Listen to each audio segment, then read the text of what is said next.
Ang balita ngayon, trending at pinag-uusapan ngayon sa mundo ng social media. Ang di umano'y balitang matapos magpadala ng liham ang Presidential Communication Office sa tanggapan ng Net25 upang hilingin na tanggalin sa Malacanang Bet ang nag-iisang magaling na reporter na siyang tila nagbulabog sa lahat ng di umano'y kabulastugan ng gobyernong Ngagba at sa lahat ng di umano'y kasinungalingan ni Malacanang spokesperson Claire Castro, at ang magaling na reporter na iyon ay walang iba kundi si Eden Santos ng Net25.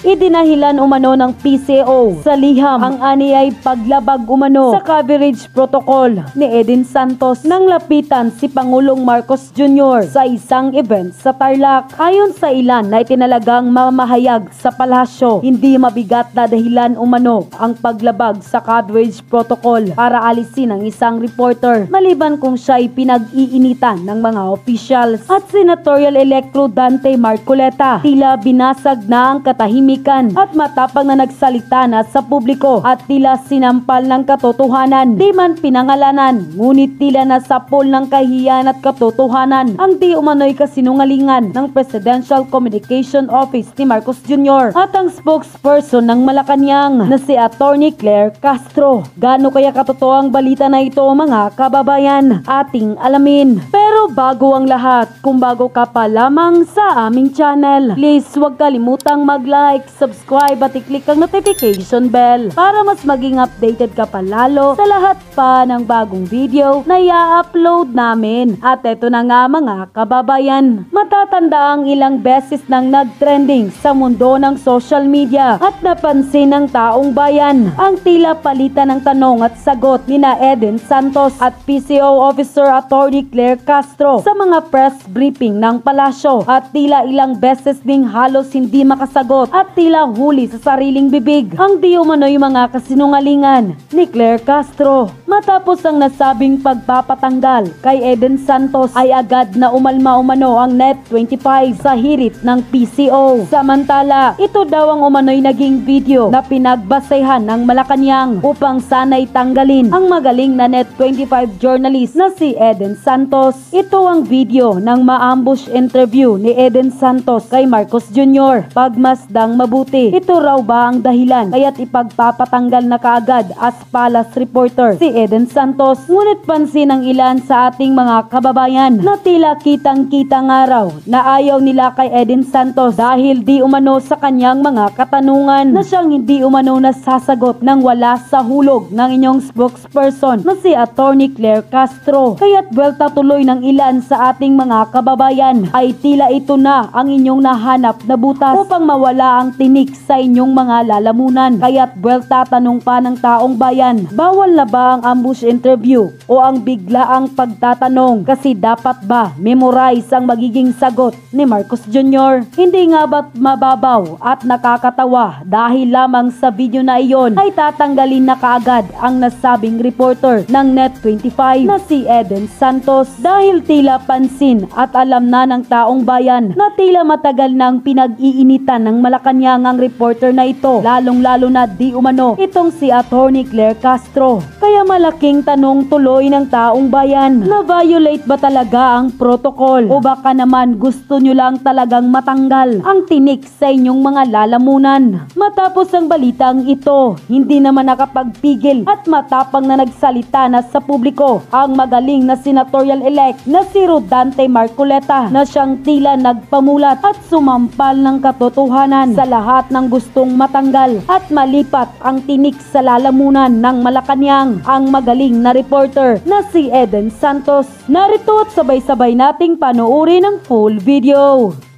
Ito, ayusan na natin talakayin ito, Sen, eh. Kasi ang pagkakaintindi natin, dapat ito po internal sa pagitan po ng Net25 at saka ng Presidential Communications Office. Sumulat po kasi sila sa atin hong Chief of Reporters na hinihiling na ang ating reporter sa Malacanang na si Ate Eden Suarez Santos ay mailipat daw po ng ibang beat assignment, Sen. Bakit daw?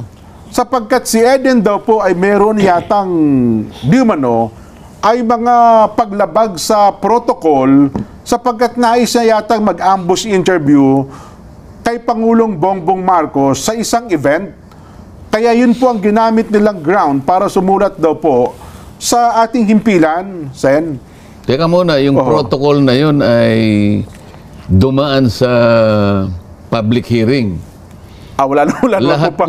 lahat ba ng mga pwedeng makisama sa isang kalipunan na reporter at kung saan sila dapat maistasyon, alam nila ipinaliwanag yung protocol na yun. Alam nila lahat. Parang at pumayag lahat.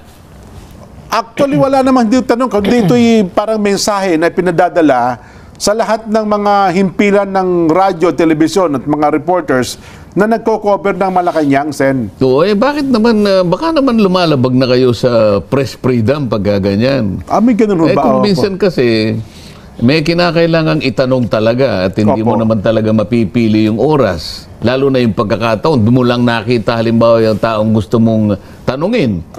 At talagang gusto mo namang itanong yun sapagkat bahagi ng tungkulin mo. Hinahabol mo talaga yung may mga ano yung reporter eh. May mga oras, may mga deadlines. At siguro, isa sa kanyang assignment ay kailangan nating magkaroon ng ganitong reaction mula sa taong ito. At ang deadline niya, yun ang panahon na nakita niya. Paano mo ipagbabawal yun? Parang may nilabas silang video, Sen, eh. Kung hindi ako nagkakama, ito ata yung event sa Tarlac, tama ba, Nelson? Na parang may papakita ba natin? Alam ko nilabas din nila eh. Sa mga tida, sinasabi mo, merong protocol na bawal ang ambush interview sa ating Pangulo? May ganun po na pakiusap sila na kung maaari, wala tayong ambush interview, maliban lang gustuhin ng Pangulo na yun naman pala eh. Bakit talaga? Ayaw ba ng Pangulo na ma-interview siya? O sila lang ang gumagawa ng paraan? Baka naman ang Pangulo nakahanda namang magpa-interview. Sila lang. Yun nga yung sinasabi ko, yung protocol ba na yan pinag-aralan at yan ba'y sinang-ayunan ng lahat ng mga reporters na may kinalaman dyan? Parang yun ata kasi kanila request yun, Sen, eh. Parang protocol, request basically. Unang-una ako, personal. Kung hihilingin nila si Eden Suarez Santos ay ilipat at alisin doon. Paano natin gagawin yun? Si Eden pa naman ang pinakamatinik nating reporter. Yun na nga po. Paano ko isa-substitute yan? Saan ako hahanap pa? Napakahirap namang kumuha ng reporter. Alam mo naman ang reporter natin, taon na. Taon na ang kanilang training dito. Hindi naman ganun kadali na basta ka na lang maglipat. Tsaka hindi ganun naman ang patakaran. Bakit naman ako? Kauna-una ang pagkakataong pumunta lang ako sa Senado para lang makita ko yung espasyong binigay sa akin para sa aking opisina. Dalawang bagay kasi ang ipinunta ko ron. Merong orientation dun sa Finance and Administration. Ipinakiusap nila sa araw na yon, magkita lang kami noon at saka yung staff na pangunahing staff na nilinya nila, magkausap-usap kami at saka makita ko na yung aking opisina. Yun lamang, wala naman akong ipinuntang ibang bagay doon. Pinipilit akong, hinahabol ako ng isang reporter. Talagang hinahabol ako. Sabi ko, sandali lang, sabi ko, aakyat kami, pupunta kami doon sa fifth floor kasi gusto kong makita lang yung space. Pwede po ba akong pumanhik din?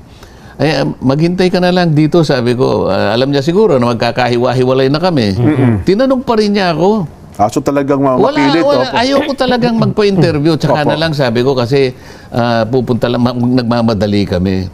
Pero pinilit niya. Ano po bang masasabi niyo tungkol pa rin sa impeachment? Alam mo yung sinagot ko? Dahil nga nagmamadali ako, tsaka hindi naman ako talaga sasagot sa kanya. Ibigay mo na lang yan sa mga marurunong, sabi ko. Akalain mo, in-upload niya sa Inquirer naman yan. Inquirer. Ngayon nata, 1 milyon na yung views. Yun lang mga sinabi ko. Yun lang maikli sinabi ninyo. Ngayon, ibig ko sabi, kaya nga ayaw ko magpa-interview sa kanila eh. Nagagamit lang nila para lumaki yung views nila. Ang aking ipinangako sa sarili ko, pupunta lang ako doon sa network na nire-respeto ko. Yung network, nakasali ako doon. Opo. At doon gusto nila kung pakinggan, makinig sila sa network. Oh. Pero may kinalaman sa ambush. Opo, ambush interview. Bakit doon hindi binabawal? Tilang hinabol niya ako eh. Opo. May statement po ang dito, mga opisyal ng Malacanang Press Corps. Ayan, yan sabi. Nagpadala sila ng liham sa PCO, Presidential Communications Office, Okay. upang ipahayag na tinututulan nila yung request na pagpapalit sa reporter. Member kasi, di ba, ng Malacanang Press Corps. Member ng Malacanang Press Corps. Sabi nila Malacanang Press Corps na tulugan, pribadong grupo yan. Ito yung mga reporter na nagko-cover sa Malacanang. Ibig sabihin, pinroteksyonan ng Malacanang. Yes. Malacanang Press Corps. Hindi maganda. Tinututulan nila na dahil lang sa protocol breach ay ililipat mo ang isang reporter. Batay sa kanila ay hindi po pwede na ang isang protocol ay maging dahilan para hindi magampanan ng isang reporter yung kanyang tungkulin, lalo na kung ito ay kaugnay na ng ano. Yun na nga sinasabi ko. Pagkakataon niya na yun eh. Kaya ako, sinasabi ko ngayon, ako personal lang naman din, ano? Hindi ko na kayo sinasangkot at ang ating programa. Ako personal ko lang. Pinakamagaling nating reporter eh. Saan ako hahanap ng ipapalit sa kanya ng ganun-ganun kadali? Ano masasabi ko dyan? Ayan. Si Eli Saludar nga, 17 years na nag-cover ng Malacanang. Ano ha? Mawalang galang na sa ibang reporter natin. Ayan, ang sabi niya, meron talaga mga ganyan protocol, pero wala nakakapigil sa isang reporter. Tanong siya, Mr. President, ano masasabi sa gano'n? Minsan daw, may mga pagkakataon na ang Pangulo, kahit walang schedule na interview, sumasagot. Lumalapit sa mga reporter. Panahon ni FBR, panahon ni ERAP, panahon ni GMA, walang naka-schedule. Yun po ang pero hindi daw po nagiging malaking issue sa kanila yon. Sapagkat sa Pangulo, okay naman pala yung ganun. Okay naman pala. Tsaka para bang akala mo binabantay nilang baka mamaya ayaw pa nga ng Pangulo yung ginagawa nilang ganun. Ayun na nga po. Meron bang kasiguruhan na ang Pangulo sinabi sa kanila, ayaw ko ng ambush interview. Kayo lang ang gumagawa niya para magpasikat kayo. Nakakala mo, pinoprotection niyo. Ba't mo hindi niya kailangan ng protection, magtatanong lang naman. Ayun na nga po. Tsaka depende naman sa Pangulo kung ayaw sumagot di ba? Kung sasabi ng Pangulo ayaw, hindi naman niya papansinin Nagkakalokohan nga dyan minsan, di ba Nelson? Minsan tayo mga reporter, pero hindi naman to sa Malacanang. Hindi ka pinansin, in-snub ka, Biruan na lang natin yun Pero ibig sabihin, depende pa rin sa tao. Kaya naniniwala ako talagang magaling si Eden Santos Suarez. Pinangingilagan siguro. Diba? Mukhang ganun nga ang sitwasyon sa Well, yun naman ang sabi nung iba. Mukhang baka daw nagiging tinik ata sa mga nandiyan sa Malacanang ang Ate Eden. Pero anyway, ang ating lang talagang punto... magiging tinik, dahil matinik. Bayaan mo na yan, ang point lang natin dito, Sen, ang atin pong tanong dito, ang atin pong gusto iparating sa kanila, ang akala kasi natin, internal ito, sa pagitan po ng PCO at saka ng net ng news. Pero ang problema, nilabas kasi nila sa news Yun ang mali nila. Yun, kaya sila ang wala sa protocol. Di ba? Yun. Yun po ang naging nangyari doon. Kasi kung hindi naman po nila nilabas sa mga news po ito, hindi naman sana natin i-discuss. Kasi nga, alam natin, internal sa pagitan po ng Malacanang na PCO at saka ng Net25 News ang usaping ito. Sa akin naman, yung ganito mga usapin, hindi to kailanman magiging internal Yun na nga. Dahil may kasangkot ding press corps puro reporter. Mapipigilan mo ba lahat niya na... Hindi, ang point lang ata doon, hindi naman ata nila pinaalam din sa press corps, Malacanang Press Corps, na sumulat sila sa Net25. Malalaman yun. Kaya nga sila naging reporter. Yan. Nandyan na yan. Ang problema yan dyan, halimbawa, pinalitan mo, di ba? Sigurado ka ba na baka man yung ipalit dyan mas maraming tinik. Plano ata ako yata.